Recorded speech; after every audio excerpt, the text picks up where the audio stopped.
The third Philadelphia 76ers preseason game and home opener of the preseason is in the books, and it resulted in another loss by the Sixers. However, we did find one diamond in the rough who continues to shine even brighter as the season inches closer, with that being two-way contract addition Dominic Barlow. I want to reflect on what his role could be on this Sixers team and why I think it could be significantly larger than any of us were under the impression when we first heard his name cross Philadelphia. So let's dive into a little bit about today, and do just want to start off acknowledging the score here. 128-98, the Orlando Magic win. That's right, a 30-point loss by the Philadelphia 76ers, and most notably in the fourth quarter is where things got dire. The Magic outscoring the Sixers 34-8 in that final period. I will note this is a matchup like as usual with the Sixers without any of their big ticket players here. There was no Joel Embiid, was no Paul George, was no Quentin Grimes, was no Trendon Watford. You can run down the list. Jared McCain, of course, included there, of a few other notable names, but this was a matchup where they treated with getting a little bit of a look at these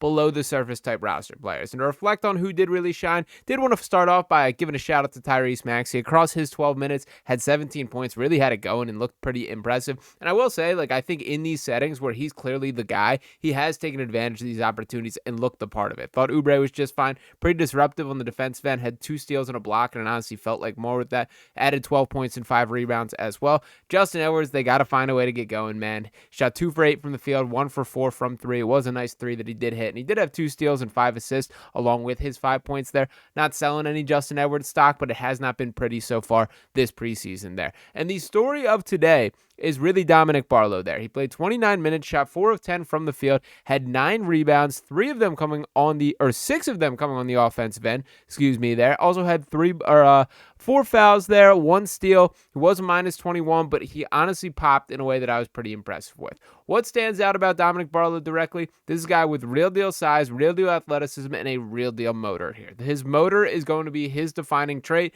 and there is a pathway of opportunity on this Sixers team for him. Now, to dive into what his stats have been in the NBA to this point here, did want to pull out the full Dominic Barlow stats, as of course he started out his career on a 2-way contract with the San Antonio Spurs, spent 2 seasons there, and across those, played in 61 games, just 13.6 minutes per game. Not a ton that we can gauge off this small sample size. He had a little bit more opportunity with the Atlanta Hawks last year. Played in 35 games, started 4 of them. Still just 10.7 points per game. Again, these numbers are not necessarily going to mean anything, but for his career averages, 4.2 points and 3.1 rebounds across 12.5 minutes per action. We're not going to do the full per 36-minute type splits here because I do think that's not quite fair in that small of a sample size. But what I can tell you is with my eyes, this is a skill set that is pops and is necessary on this Sixers team. Let's take a look at this Sixers depth chart currently, with him absolutely looking the part of the power forward that they are missing. And to take a peek at the power forward equation at this state of the game, Paul George was more open to the conversation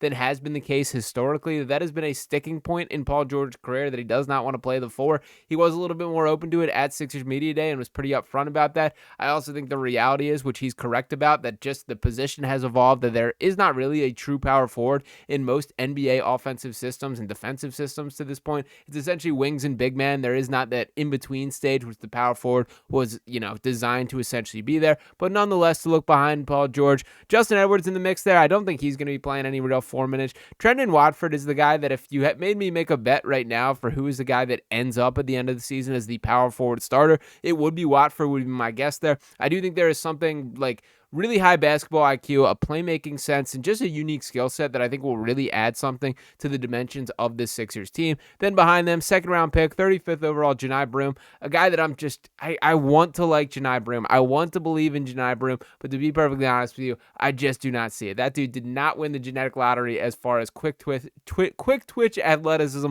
whatsoever. He tries, he's smart on the floor, he's got good basketball feel. He's just not quite NBA athletic, man, and that's going to be a tougher and tougher pill to swallow. He's doing all the right things. He's lost, I believe he said 20 pounds since draft day, trying to slim down and get his body right, but the reality is, just watch the way that he moves out there. And we'll have this conversation throughout the season. I want to be wrong about Johni Broome, but I just do not see him as an NBA caliber of talent. It sucks. I think he's a good dude. I think he has an impressive collegiate resume. I thought he was really fun to watch at Auburn there. He's got some legitimate dog in him.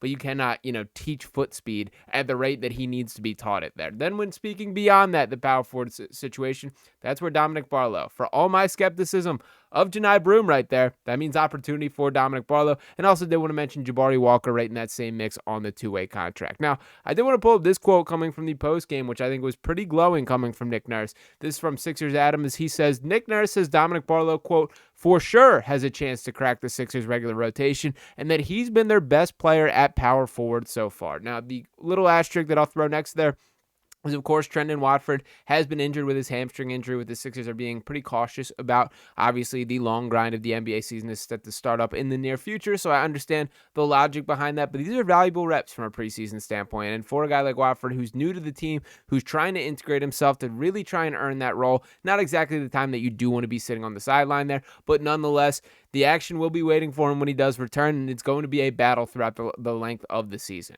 This all spells even more opportunity for Dominic Barlow, and by all signs of things, he's absolutely making the most of it. Again, it is the athleticism that is going to be the biggest thing that pop. He's a fluid mover at like real deal 6'9". His work rate on the glass it jumps off the page. And for a team like the Sixers, who rebounding has been a very clear weakness for really the duration of the Joel Embiid era, or I guess I should say the post Ben Simmons Joel Embiid era, that even Embiid, for as talented as he is and all the basketball skills, rebounding has never been something that is natural to him. And I think when you look at a team like Denver, who Jokic, I think, is a better rebounder than Joel, but I think is another guy that, doesn't have that quite sense. When you pair him with a guy like Aaron Gordon, all of a sudden those current concerns completely go away. Joel has never found his Aaron Gordon. All the PJ Tuckers, all the Tobias Harrises, all the guys they've rotated through and tried to make that guy has not worked. I'm not saying Dominic Barlow is a better bet than some of the efforts that have been brought in below, the Al Horfords of the world and all those names that we can run through.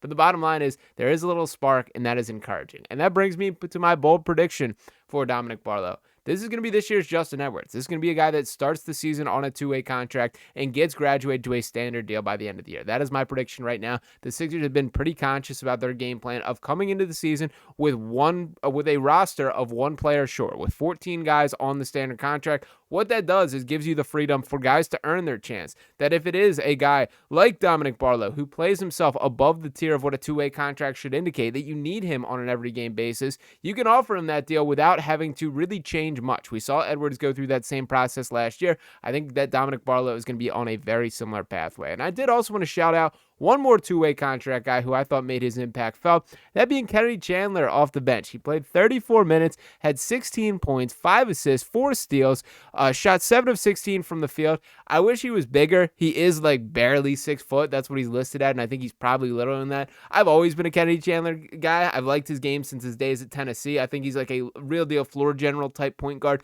and boy, that floater is smooth. That little follow-away jumper that he's got as well. He's got a bag. This is a guy that I'm going to be rooting for. At the minimum, I think it's going to be pretty fun to watch down at the Delaware Bluecoats, but I do hope he finds a way to stick in the NBA. He was honestly one of my favorite guys to watch on the floor tonight. Again, this was a pretty digging the benches type of matchup from the Sixers perspective. You can see the way that these minutes did shake out. Tyrese Maxey playing 12, Adembona playing 15, Oubre playing 18, and then guys like Kennedy Chandler logging 30, Hunter Sallis 34, Dominic Barlow 29. You're giving these guys opportunities to earn their keep a little bit, which I do think is a fine mindset to have given where we're at in the preseason. And really, there is not the benefit to a guy like Tyrese Maxey burning himself out currently. The only appeal to me would be getting reps alongside the guy that he's going to play with, but those guys that he's going to play with are not active either. So I liked that there was a quick hook with Maxey. Again, he looked incredible during the short period of time that he was out there, and it's nice to see that version of Tyrese once again.